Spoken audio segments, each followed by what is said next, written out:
വനിതാ ചെസ് ലോകകപ്പ് ഫൈനലിന് ഇന്ന് തുടക്കം. കലാശക്കളിയിൽ ഇന്ത്യൻ താരങ്ങളായ കൊനേരു ഹംപിയും ദിവ്യ ദേശ്മുഖുമാണ് ഏറ്റുമുട്ടുക.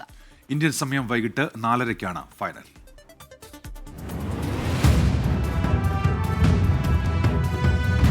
വനിതാ ചെസ് ലോകകപ്പിലെ ദ ഗ്രേറ്റ് ഇന്ത്യൻ ഫൈനലിന് ഇന്ന് തുടക്കം. ആര് ജയിച്ചാലും കപ്പ് ഇന്ത്യയിലേക്ക് തന്നെ. ചരിത്ര നേട്ടം കൊണ്ടുവരിക കൊനേരു ഹംപിയോ അതോ ദിവ്യ ദേശ്മുഖോ? വനിതാ ചെസ് ലോകകപ്പിന്റെ ഫൈനലിന് ഇന്ത്യൻ താരങ്ങൾ യോഗ്യത നേടുന്നത് തന്നെ ഇത് ആദ്യമായി. ചൈനീസ് കടമ്പ കടന്നായിരുന്നു രണ്ടുപേരുടെയും ഫൈനൽ പ്രവേശം. ദിവ്യ മുൻ ലോക ചാമ്പ്യൻ ടാൻ സോങ്ങിയെ ക്ലാസിക്കൽ ഗെയിമിൽ തന്നെ വീഴ്ത്തിയപ്പോൾ ബ്ലിറ്റ്സിലേക്ക് നീണ്ട ടൈ ബ്രേക്കറിൽ ടോപ്പ് സീഡ് ലീ ടിങ് ജിയെ മലർത്തിയടിച്ചു കൊനേരു ഹംപി. ദിവ്യ ഹംപി ഫൈനലിലെ ആദ്യ ഗെയിം ഇന്നും, രണ്ടാം ഗെയിം നാളെയും നടക്കും. ക്ലാസിക്കൽ ഫോർമാറ്റിലാണ് ഈ രണ്ട് ഗെയിമുകളും. ഈ രണ്ട് റൗണ്ടിന് ശേഷവും സ്കോർ സമനിലയിലാണെങ്കിൽ മത്സരം തിങ്കളാഴ്ചത്തെ ടൈ ബ്രേക്കറിലേക്ക് നീളും. ടൈ ബ്രേക്കറിൽ ആദ്യം 2 റാപ്പിഡ് ഗെയിമുകളാണ്.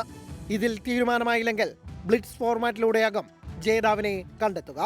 38-കാരിയായ കൊനേരു ഹംപി നിലവിലെ റാപ്പിഡ് ലോക ജേതാവാണ്.